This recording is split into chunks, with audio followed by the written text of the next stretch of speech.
Amanda said, Holly Fry, I could not be more excited to be here. This would have been the one panel I tried to get into, so I kind of lucked out. I get the front row seat.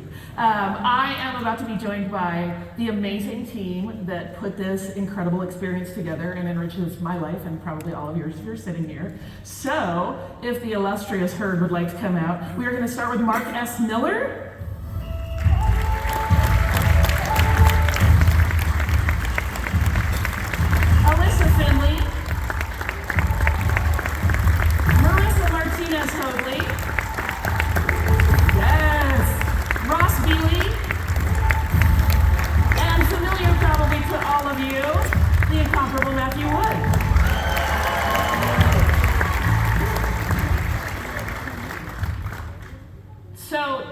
Level sets.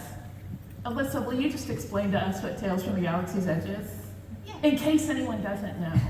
So Tales from the Galaxy's Edge is pretty much your classic Star Wars adventure. You are a droid repair person. You work for Mubo, slinging around cargo crates, and turns out one day you're in the realm of Batu. You're coming into the planet, into your home planet, turns out, and there's a couple of pretty shady crates happening on the cargo transport. They have some very important droids in them. And the fact that there's a Guavian death gang after those crates leads you into a wild adventure where you get to solve the problem that Mubo put you into. And you do that as the hero that you are. So this entire thing was really Jose Perez's brainchild. Mark, when did Jose come to you with this idea? And at what point were you like, we are absolutely moving forward with this? Yeah, and I'll just say, Jose was unable to be here today, and he's extremely gutted by that right now, and extremely jealous when he's going to be watching this live stream. But hi, Jose. But I'll try to fill this chair and his very large shoes. When we were about halfway through making the 3 episodes of Vader Memorial VR, Jose started. Yeah, Jose was the designer of all the dojo levels on that experience, and if you haven't done those, go do them. So he came with this literally stream of ideas. Jose, what I call his superpower is he's able to channel a young boy that is still very much present inside of him, and when he gets excited about something, and Star Wars is something he gets extremely excited about, he tends to spill ideas like, what if we, and I tend to sit there and smile and listen to him. And what I got out of the spill of great ideas was, what if we could build an experience where you could start in a central place, and through whatever you could tell stories all across the Star Wars galaxy and all across the timeline. So I said, that's ideal, let's do it. And he ended up, after a little back and forth, we came up with a cantina, of course, because where do you want to go as your central place? And when the bartender serves you a drink, you go to a different place, and with each different drink, you end up in a different adventure. Right, who among us hasn't been served a drink and ended up somewhere? Exactly. So once this thing is going to go forward, you have to assemble your incredible and extraordinary team. Now, Ross, you were in kind of a unique situation when you got the call that you were going to be part of this project. Will you talk about that? Yeah, I had talked to them about doing this, and then I got a call from Alyssa. We worked at a studio called Telltale together, and she's like, I can finally tell you what we're working on, and it is an extension of the Disney parks, and it's going to be a VR experience for Star Wars. Do you think you are interested? And I happen to be at the airport in California, going to Florida for the opening of Galaxy's Edge because it wasn't opening soon enough in California for me. And I'm like, I think you have the right person here. I did. Yeah, because I'm like a huge Disney Parks fan, and I'm a huge Star Wars fan, so like, it felt like they made this for me before I knew I was on it, Perfect. Yeah. Marissa, your team is really the difference between like success and what made you the insurance policy on this project? How did you land in that role? Well, you know, like so many of us, like I started watching Star Wars movies when they came out originally, and over the years I would just watch them and rewatch them. That became my, you know, fantasy world of choice, you know. It wasn't even a choice. And then I got fortunate enough to actually join LucasArts and test for them for a good period of time back in the early 2000s. So from all that, I had this huge wealth of Star Wars knowledge, not only like, you know, what's there for trivia, but, you know, how the sausage is made, right? And we all work together so well as a team that if I'm the insurance policy, is because they put the trust in me to, you know, catch those things that may have gotten slipped through the cracks. She underplays it. Everyone tells me she's like what is keeping the glue of the whole game together. Matthew, you of course have worked on 1 kajillion, that's a real number today, projects in Star Wars. Sure. Doing both sound and voiceover work. But how did you end up becoming the voice of Mubo? That was a funny, when we were prepping for this panel, I had to sort of remember how it was a kind of a funny path to get there. I actually, funnily enough, I started in video games 32 years ago at Lucasfilm. That was one of my first jobs, was in quality assurance.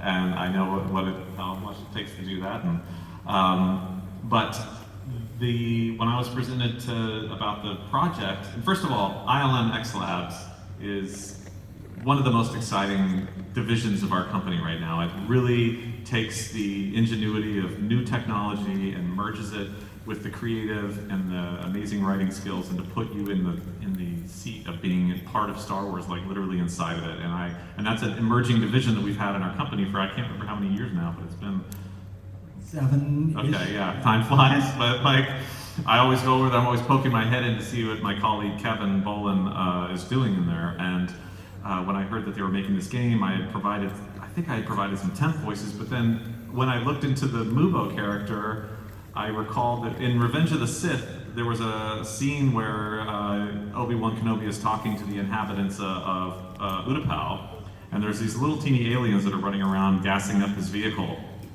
while he's talking to, I can't remember the name of the character, darn it. It's the one that the Inquisitor looks like.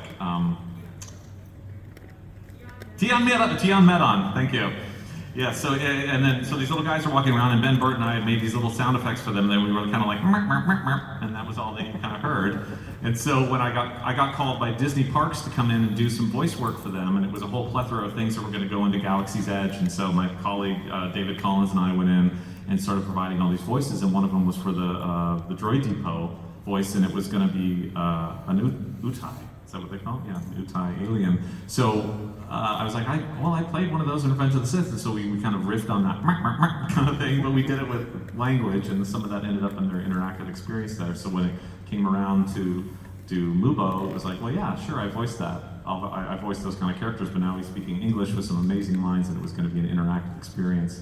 And so I had done some demo work, and then that got accepted to be part of it, and so I got to be part of the experience. And I had worked a little bit on the previous project you were just mentioning, the Vader Immortal. Yeah, Vader Memorial, which was so fun. So I jumped at the chance to be part of it, and it was during when we were at stay at home. So I had a studio that I could work remotely in, and all these wonderful people were on Zoom, and we went through and recorded all that. And in my head, I felt like he's part of the Droid Depot, and I know this is not canon, but what I was doing in my head was like, well, maybe he had something to do with something that might have created a battle droid at one point. So, and his type of voice would kind of influence what battle droids would sound like, because I do voice battle droids, so that made that a little easy. And so so Mubo has that sort of paranoia, and that I kind of was accessing from the battle droid type of voice. And then I was, directed into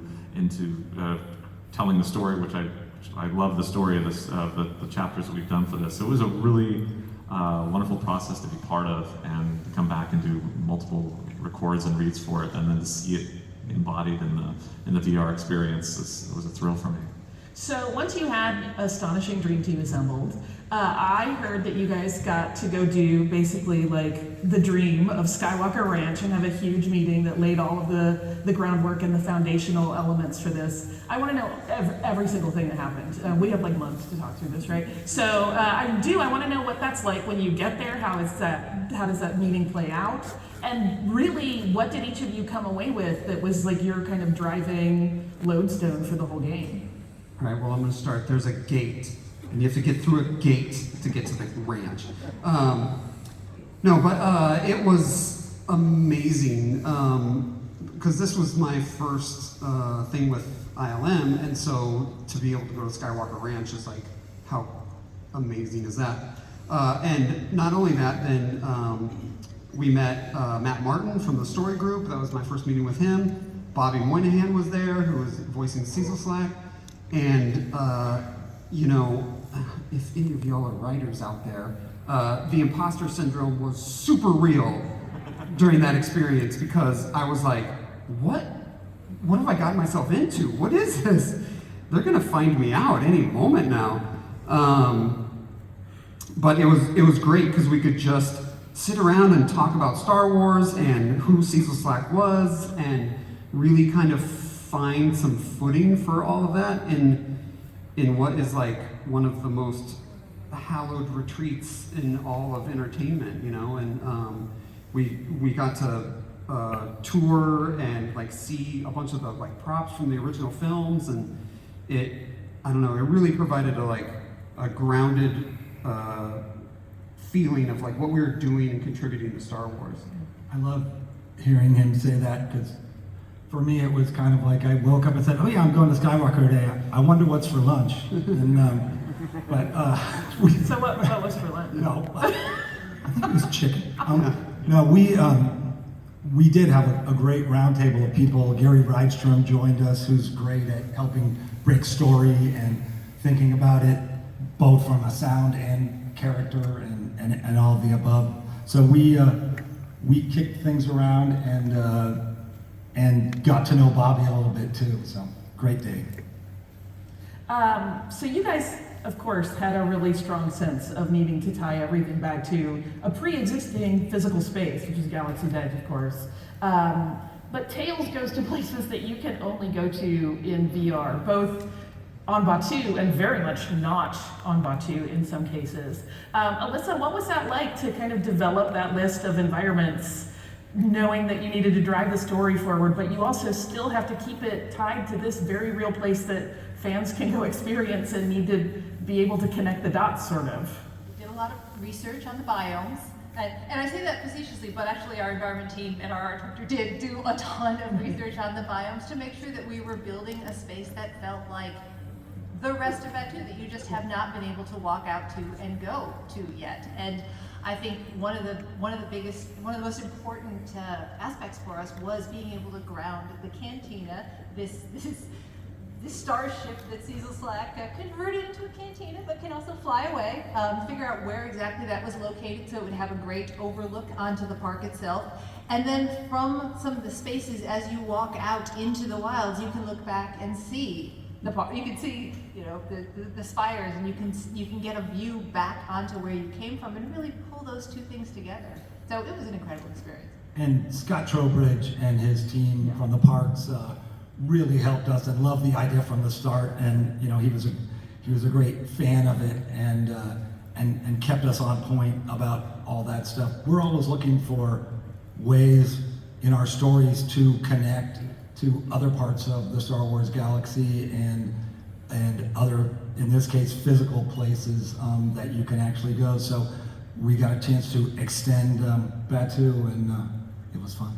I want to talk about that a little bit more because the Wilds is a place that, as someone experiencing the VR experience, you get to go explore in depth, and it informs your real world understanding of Batuu. When you're there, you're like, oh, the Wilds are that way, and you really do get a bigger sense of the footprint of the planet of Batuu. But there is also a lot of really expansive stuff that we didn't see before. So I wonder for Marissa, when that happens, when you're expanding into a place that doesn't exist, we're not really directly referencing something we've seen before in a film or in the park or in any of the other material, how do you approach that from a QA perspective where I know your knowledge is encyclopedic, but you're now kind of looking at tone for completely new things?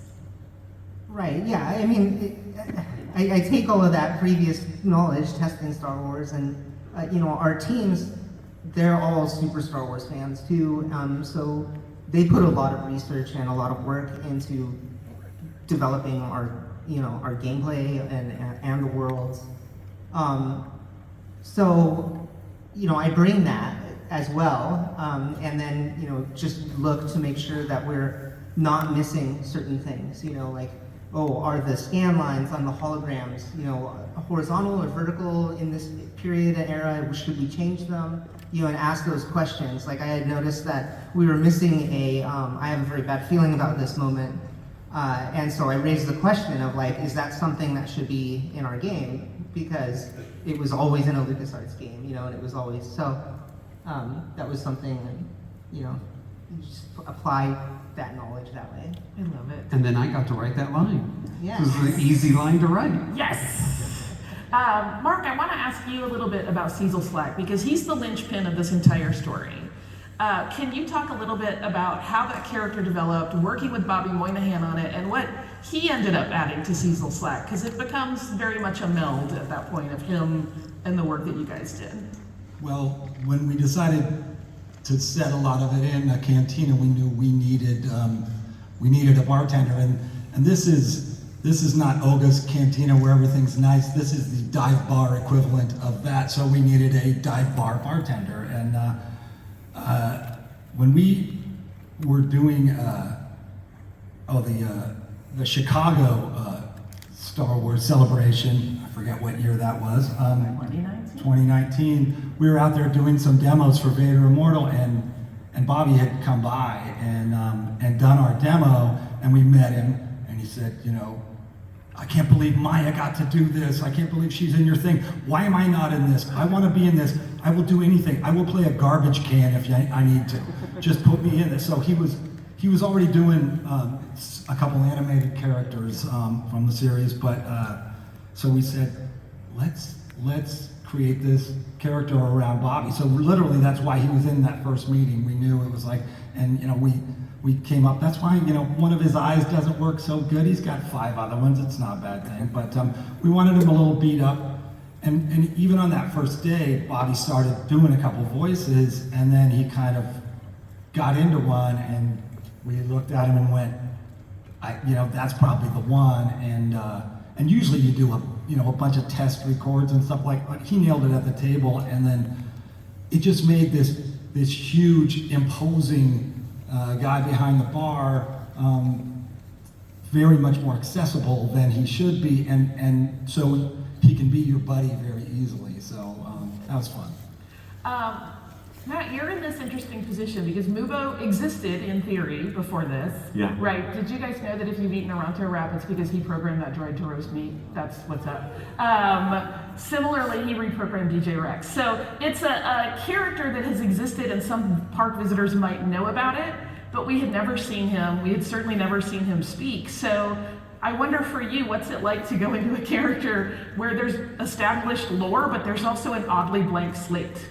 Yeah, you know, I looking at the images is always incredibly helpful. So that was wonderful to see how he had been put together and the detail there. And then also, I had met Bobby also at that same convention, and he was like one of the first. He followed me on Twitter, and I was like, "Wow, Bobby followed me." Before I met him, and I was like, "Oh, he's a huge Star Wars fan." And then when I met him at Celebration, that's all we talked about. And so when I heard his voice and what he had done, I thought that it would be a great juxtaposition to have Mubo. You know, Cecil Slack is so imposing. I wanted Mubo to kind of like, you know, hover around that in a more higher register voice, which is always fun to do. And I try to draw upon the knowledge I've got of Star Wars, and as most everybody here, I'm a huge fan of it myself. So being part of that is always, and also the enthusiasm that comes from the creative team back, even when we were doing this remote over the virtual with Zoom. it still was there, and a lot of smiling faces and a lot of script. We could update the script, and there was a lot of like live updates, so we were doing things together to sort of cater to what we were doing, and you just go with your gut, and that was, I just wanted to work, knowing that I'd be with Cecil Slack, I just wanted to work in that zone so they could complement each other, audio-wise and character-wise. Cecil Slack and Mubo are not the only new characters that mix in this, with a lot of classic characters that we all know and love. But I want to know, from a story standpoint, how do you balance, we're going to add in a bunch of new characters for fans to fall in love with old characters that they are already in love with? How do you walk that line? Well, I think it's all about, it's all about the story, right? It's all about what Ross is crafting and what the team is crafting to put together something where, you've got you, and then you have something that you're after, which is a couple of crates filled with a couple of very enticing droids. And then on top of that, there's got to be somebody who wants what you want, and that's Tara Rashid. So you get to the point where you're like, now we need an antagonist, and we need I don't know, how about a Guavian Death Gang pirate? How about that? How about the captain of the Guavian Death Gang pirates?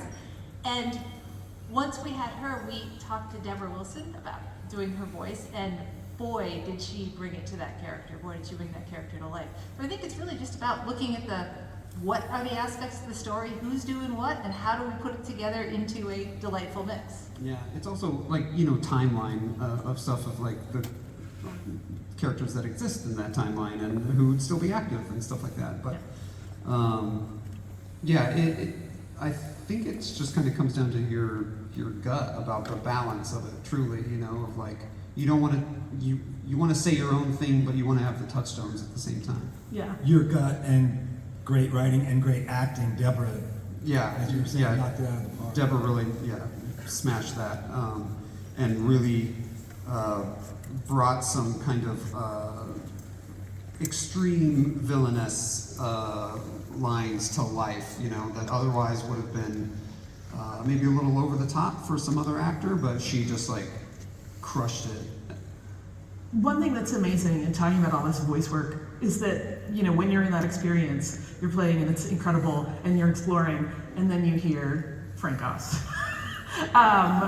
Mark, what was it like to work with Frank Oz and have him come in and do VO on this experience? What was that entire process like? Saying he came in and did VO is such a small part of it. It's a big part of it, but he does so much more. And you flash back to we knew 3PO was going to be in it, and we had and I was like, oh, can we get Anthony? And he said yes. So I felt we were so lucky already. And then the minute these guys turned to me and said, well, let's use Yoda. I said yes. And then immediately I'm like, having to get on the phone and going, can we get Frank? Will he please do it? Because we had to get him. So when he said yes, we had an initial call with him, and it was like going to school on Yoda. It was like starting from the ground, and we had our animation soup, and we had a lot of our core team on that call, and it was a Zoom call, of course, and I just remember looking around on the screen of all the little boxes, and then he went from, we were just talking in general, and he was talking about, Yoda, the word that describes him is struggle, because, he's old, and he's been through a lot, and he needs to move and talk like he's been through a lot, and that has to be in the performance. And then he then jumped into the voice, for example, and everybody in that whole, all 10 people on that Zoom call, I just saw all their faces just like light up. You're just going like, he's gone from this, regular guy on the screen to like boom, and everybody's like, I'm sure he was looking at him going like, calm down, I'm just, this is what I do. But for us, it was all this super special moment.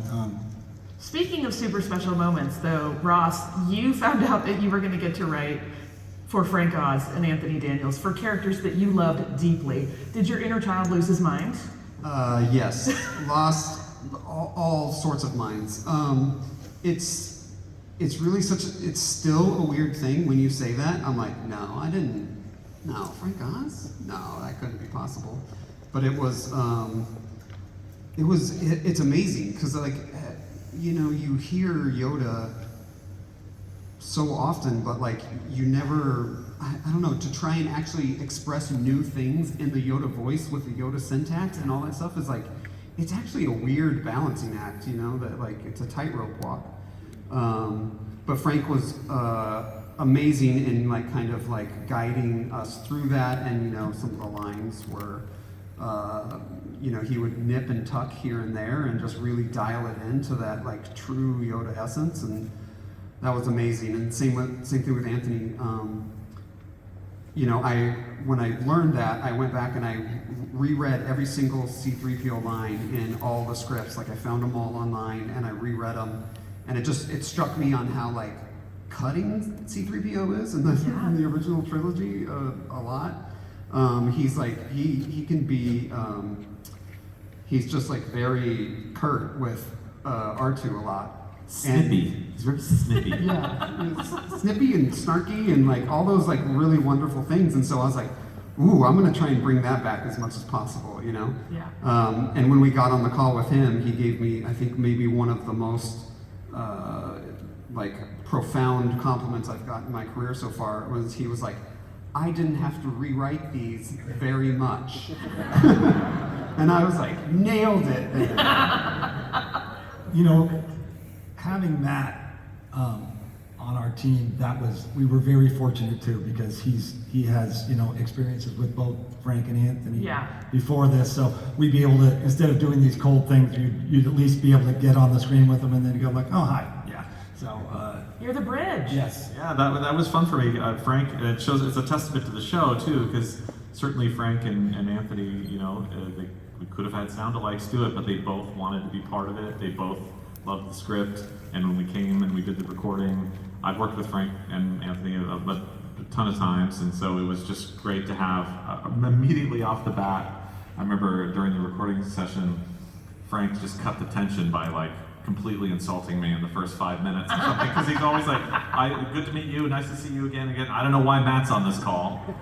Matt, you gotta hang up, but he just likes to cut the tension with humor, and he's such a humble performer, and he's so multi-talented in many ways. He's a director of some pretty amazing films. He produces some great work on Broadway.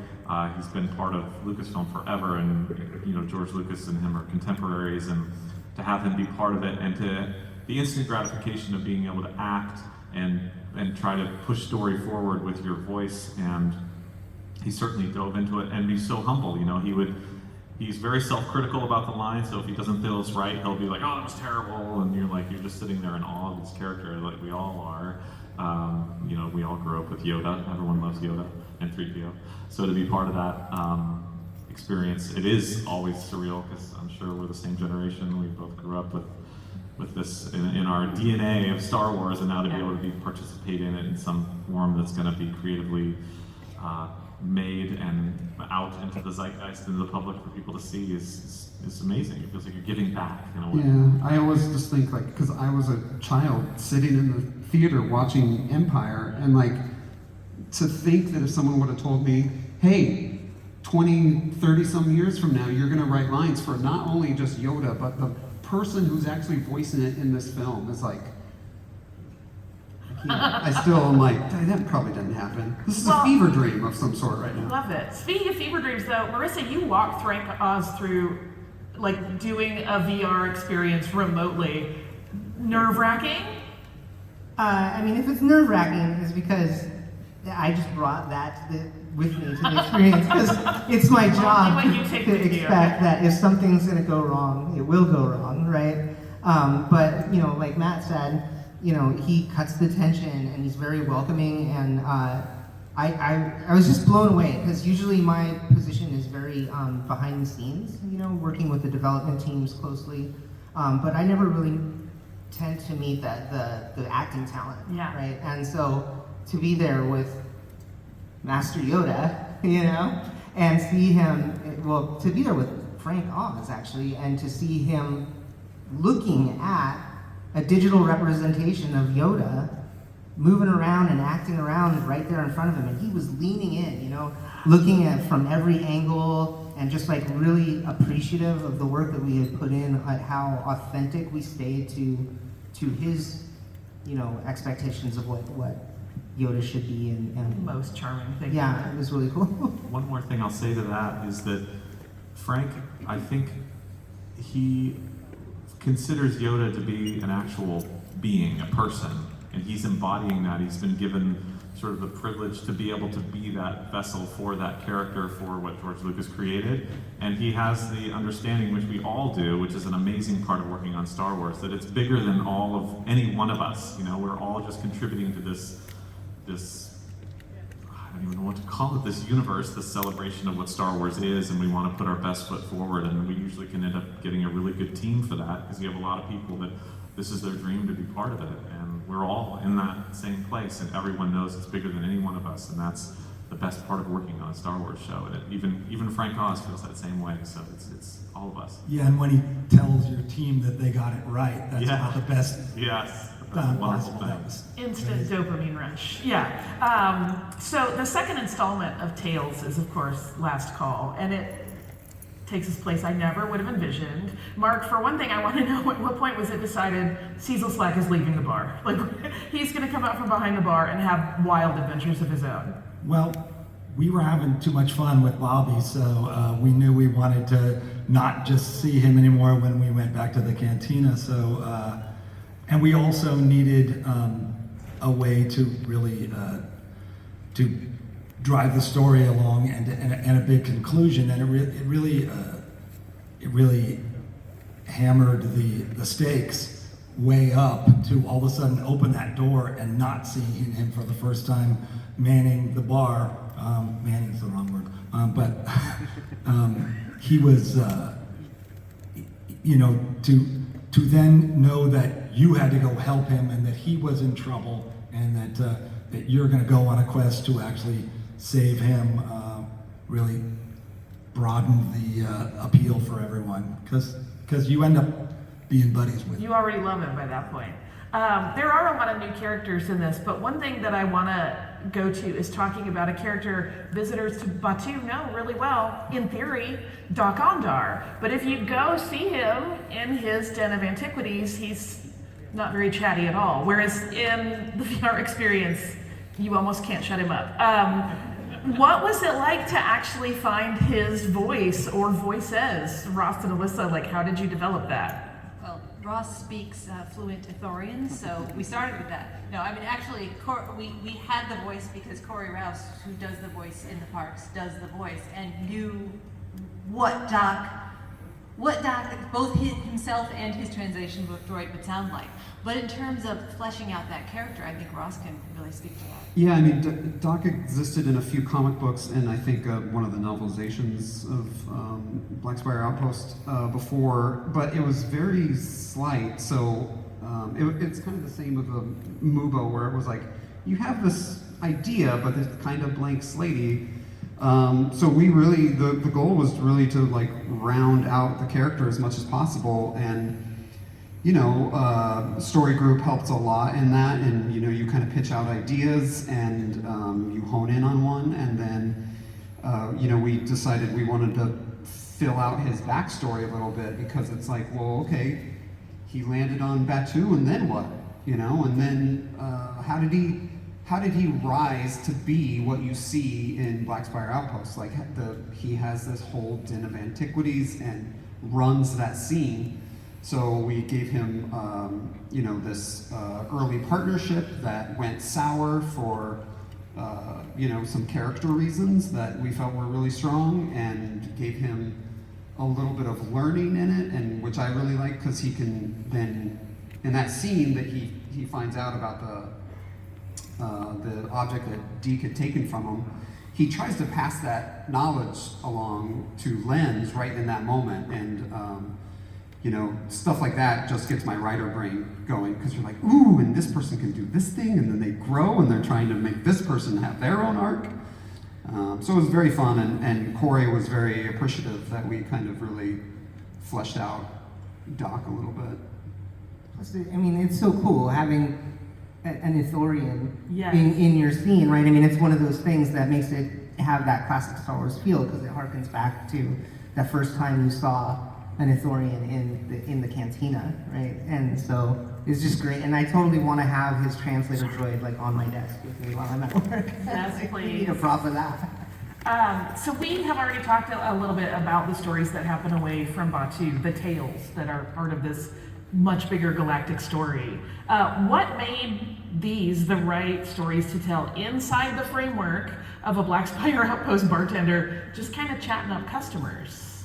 Well, we really wanted to dig into some of the history of Batuu and going into the High Republic period, going back into, I mean, who doesn't love a Lost Jedi Ruins temple? Like, who doesn't want to go there? And so that was a really important part of building out this world, was being able to tell some stories that had happened way before the time frame of, when your intrepid droid repair person shows up.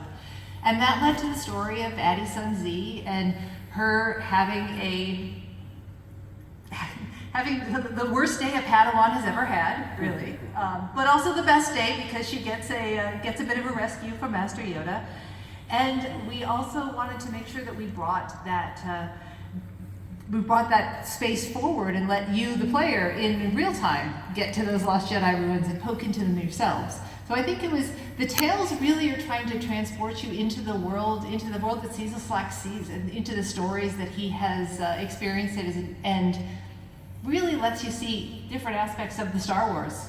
Yeah, that was something that Bobby really brought to it, is that Bobby is a fan of Star Wars, and like Cecil Slack is also kind of a fan of Star Wars in a meta way. Like, he just loves retelling the stories that he's heard and he's collected through his travels, and it's just such a great narrative device to be able to come into a bar and then get the and now you're somewhere else as I'm telling the stories. Like, brilliant. And that is, what Jose envisioned in the beginning. And in the Bounty of Boggs Triff, as the person experiencing it, you become IG-88, which of course is voiced by Rhys Darby. And this plays out a little bit differently than some other parts of the story. So I'm wondering, for Marissa, can you give an insight on how you approach looking at those and kind of evaluating them when it's so different tonally than the rest of the experience? Like, do you shift gears, or is it pretty much the same thing, you just put on a different piece of your encyclopedia module? I never shift gears, I'm always like full tilt. But in using the concept of tales, it means that we were able to actually change the gameplay in significant ways from just the main story that was going through. So yeah, you have to adapt your testing methods to adapt to those tales as well. But, where am I going with this? I think one of the things that being in the head of a droid gives you is like, what is that experience like? It's a whole different UI, literally a UI that was created to sort of give you that experience, which you then had to make sure that we got right at every possible detail, right, of which there are many. And being like a big tech head, like, I love the concept of having a HUD. I want a HUD in real life every day. So being able to use that HUD in the game, it was cool to see it come alive.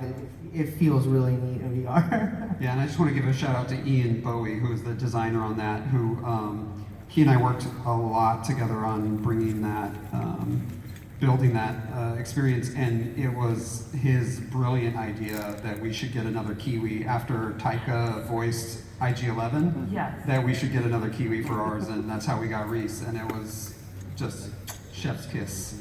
Yeah, and IG-11, really inspired all of us in this room, I'm sure, what we saw on The Mandalorian. So Ian came with the idea of like, hey, let's use IG-11, and we're going, no, we're going back to the OG IG. We're going to 88. There's a lot more story we can tell there, and there's a lot of places that, a lot of holes to fill there. Yeah, and even just to the point of the structure of tales, it's like, when you think about, like, okay, well, IG-88 existed for a long time, where can we put this? And you're like, what if it was like right before he got the call to go to the deck of the Executor, and so that's where the call from Darth Vader comes in at the end, and it's like, again, just like such, how fun to play in that sandbox, and you know, to write lines for Darth Vader is crazy. The dream. Yeah. The tales are really interesting because they also evidence a pretty spectacular balancing act that your team has achieved. Because unlike the bounty box trip is intense, but then you have, you know, another that's essentially meditation. How did you decide kind of what levels to slot all of your tales at to make sure that balance plays out? I think again, it's a little bit of going from your gut, but the tales structure allowed us to walk those lines. It was like the Sacred Garden with Addie and Last Call was, you know, such a cool thing to get to even just think about, you know, because we see a lot of Padawan to master stories, but not as many like master to Padawan stories, and especially when you start to think about what had happened to her in the first installment, and like what would that do to you in your psyche. And so we kind of got to play around with the like her insecurities of taking on this Padawan and the responsibility of it, because in her view at the beginning of that story, her master almost like let her down a little bit, and that can, you know, like how does that influence your teaching style, and you know, especially if you have a Padawan like Nuala who is really asking you some pointed questions. I want to go back to the main droid repair tech story, because that last segment of that story takes us to a First Order facility. At what point in development did you guys realize that, one, we need a heist and a rescue story that involves some disguises, and two, when did you realize, like, oh, we're having a mission that goes to a First Order facility? I think it was always planned that you know, that the First Order was going to be the big bad. It just made sense in that timeline. But it was originally just a First Order base that they were secretly building there. But you know, Last Jedi had come out, and I think in that one they mentioned the reprogramming facility, and that really sparked something in me, because I really wanted to push it away from like a combat base to like a kind of this brainwashing facility. Yeah. And because we were investing all these times in this relationship with all these characters, the scariest thing that can happen is to have these people taken away from you, but like not, you know, in a terrible way, in a violent way, but like they're still there, but they're not them. You know, it seemed like worse in a way. So that's where that kind of came from, and it plays into a little bit of like the question you asked Mark about getting Cecil Slack out of there. You know, we played around with, oh, maybe it's Mubo, maybe Mubo got kidnapped and this and that, and then we were like, no, like Cecil Slack, because he was behind the bar, is the biggest absence. And so then we were like, well, why did he get taken away? And it's like, oh, probably because of big mouth, right? And we're like, okay, so what tale was he telling? You know, what got him into trouble? And like, I still kick myself because it took me a while to get there, but like, I think as a writer, as a game writer, I always, for some reason, have to reinvent the wheel. But it's like, well, why don't you make it about the player? Is the answer. And so, and it just fit so naturally that the droid repair tech person would be building such a legacy in this world that tales of them scared the First Order, because they were standing up against the First Order. They would stand up against anybody, you know. And so I remember like messaging Jose that, you know, like, I had a crazy idea. Do you think this would work?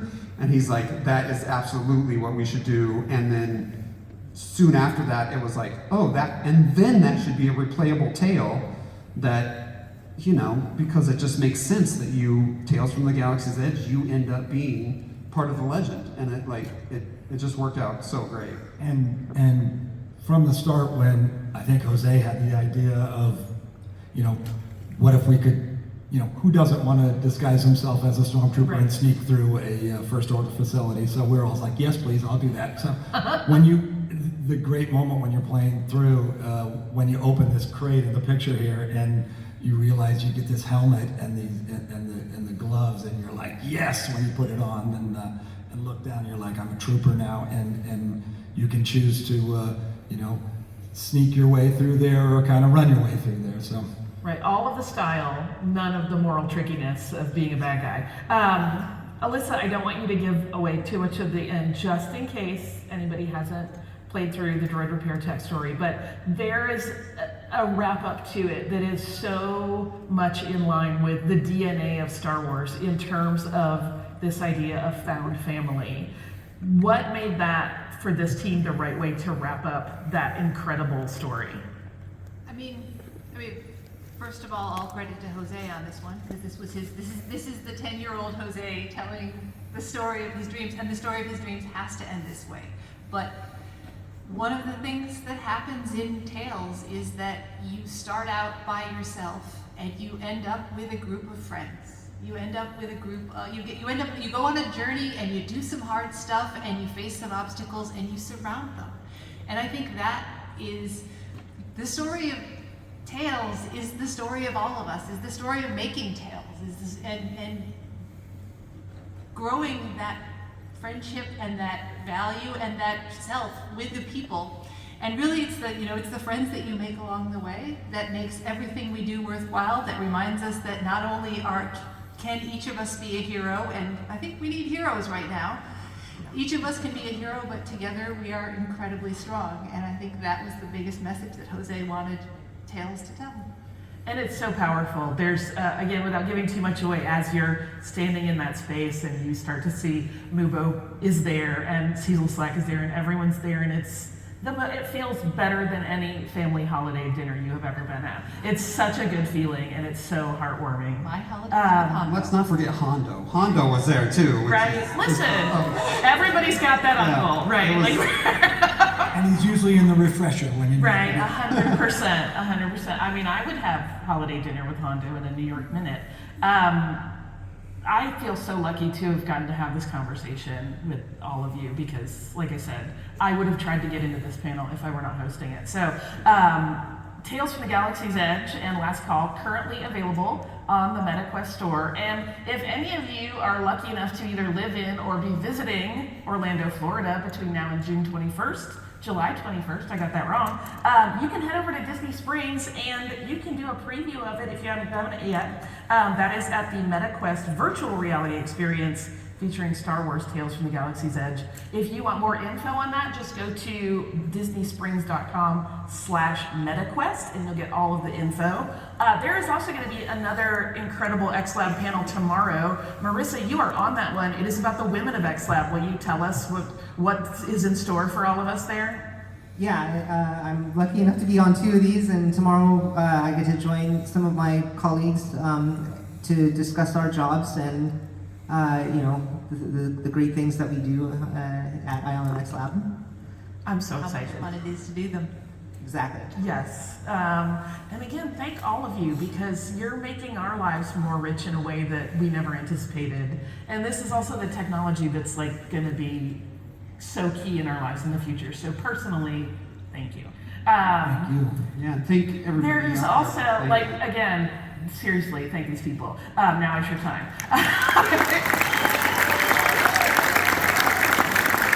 It's my heart. It's so good. There is also a poster giveaway. You can pick up your poster for this, how cute, in Hall E from now until the end of the day, which the show ends at 7 p.m. today. You should have gotten a ticket when you came in that you can redeem for that. If you did not get that ticket, grab it on your way out. They will have it for you and you can get your poster. Once again, thanks to all of you. Thanks to all of you. I'm the luckiest person on the planet right now. You can visit ILMXLAB.com to keep up with everything that they're going to be doing to drive the future of entertainment in our world, which I am very excited about. And you will also get to see things like the Behind the Spires video that we are about to share with you. So thank you so much, all of you. Thank you for coming. And we can't wait to see you in Tales from the Galaxy's Edge. Have fun out there. And may the force be with you. And well, yeah.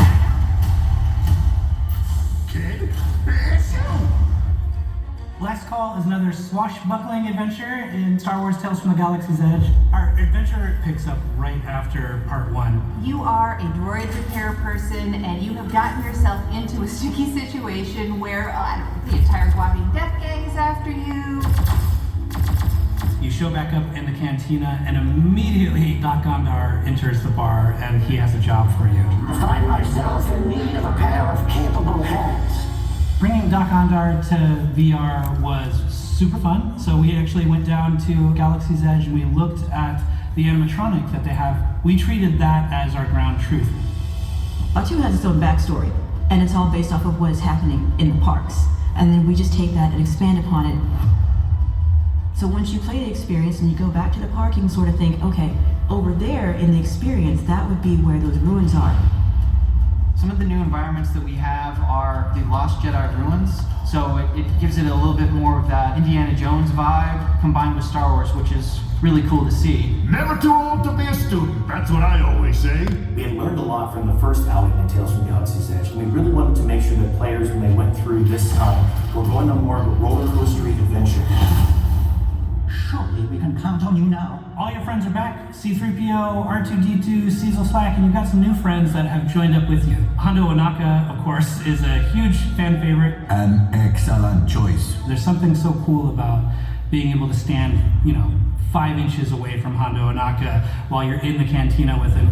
If you have some time, you can just go hang out in the bar and play darts and kind of watching Cecil Slack do his Cecil Slack stuff in the background. How are you with top secret stuff? We finally were able to add probably the most fan-requested thing I can think of, which is a Ronto rap, which is basically a space taco. There's a fun little drum set in there called the Chromarimba. We worked with composer Vader Memorial to create a percussive instrument that can be played using mallets to strike different plates. For Tales from the Galaxy's Edge, we were fortunate to do ILMXLAB's first ever orchestral scoring session. From the very beginning, we thought about the music as an evolution. We encouraged the composers to start in the most adventurous styles because we knew that by the end of our anthology, we would be facing off against the First Order. So my role on Last Call was an experience designer. We programmed the combat events as well as the cinematics while working in tandem with the artists and engineers. The First Order is forever! My favorite part was the First Order facility. That was one that I spent most of my time on. It's one of the few times that we get to take on the role of a stormtrooper and then go behind enemy lines. Hostile, go, go! So basically, designers, we get to curate the world. We create the environment a little bit, and we make sure that everything happens at the correct time so that the gameplay flows smoothly. I get to just brainstorm and just go as far as my imagination will let me. Blast a couple for me. The challenge definitely steps up as you get closer and closer, but as that droid repair tech, we think you're up to it. There's no sense in hiding at this point. This is an amazing way to tell stories and to bring people into those stories and get to actually be a part of this world that they have loved for so long. He's looking for someone to collect something for him. By the end of this adventure, you really get this sense of I know all of them, I know their flaws, I've been on these adventures with them, I've had these experiences with them. And so I think that we really were able to nail that idea of a found family. I've dreamed about jumping into Star Wars my whole life, and so being able to do that from the comfort of my very own home has been just an exhilarating opportunity.